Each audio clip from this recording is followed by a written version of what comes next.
hanging we're out all there together. I wanted to ask you, in playing a detective and getting into that whole atmosphere, was there anything, like, research-wise, did you spend time with actual detectives? I didn't spend time with actual detectives, but I ddid do a lot of research into police brutality and systemic racism, specifically with, there is a great journalist called Sean King, and he did a whole series, and it is called I called it Soul Searchers, but that's wrong. Soul Traders? Mm-hmm. I can't remember. He did this, it's like a 5-part or 6-part documentary journal series, and he went into a bunch of different families who were targeted by police and goes into extreme detail.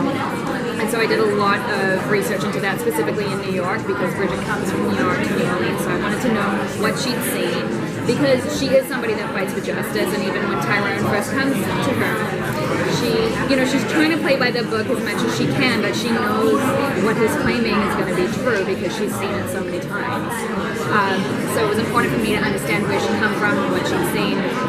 So the main stuff that I did look into was systemic racism and police brutality and how that kind of works in the whole system and how do you fight against that, when you have so much up against you, when you can see something being done wrong.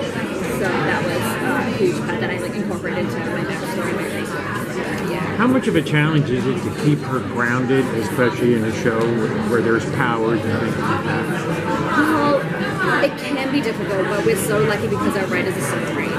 So they're not giving us dialogue that's hard to deliver, they're not giving us scenes that seem unreasonable, and they've done such a great job with character development that by the time they're getting these superpowers and you're seeing those develop and get stronger, you've kind of gone on this journey with everybody and you're really invested in them. So I think the way that it's shot, the tone of it doesn't seem, for some reason, it doesn't take you out of it. It doesn't feel hokey. It doesn't feel like we're doing, let's just put her throwing a dagger in here to throw a dagger. Everything has a reason behind it and a meaning to it. So as an audience member, it helps you go along with it. I feel like you don't have to suspend your belief system too much while you're watching.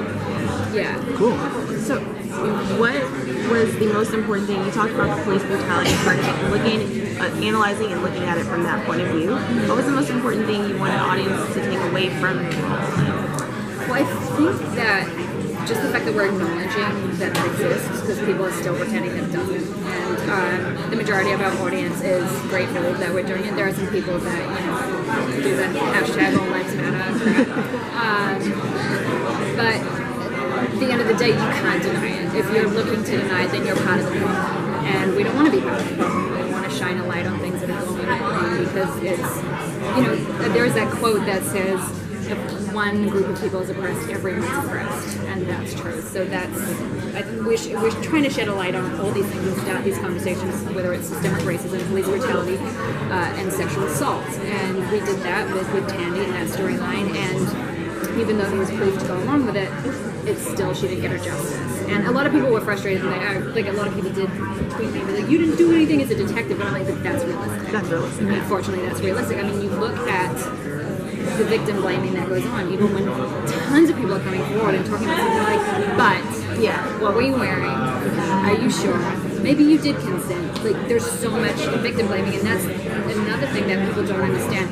In terms of all crimes, the lowest sexual assault and rape, the people that come forward that are lying, those false claims, that's the lowest percentage in any crime. It's between 1% and 2%.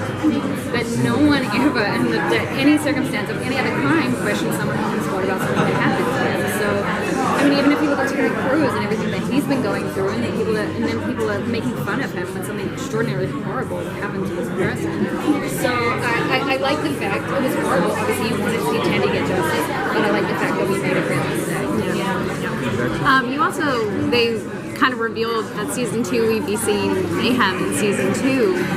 Did you know about that before they revealed it? And 2, what are your feelings on Mayhem? I'm trying to figure out what I can tell you.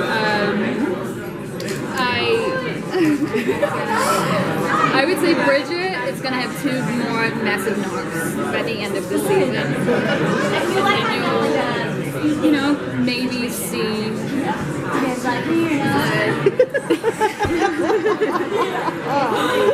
I was like, there are Marvel people around, I can tell you.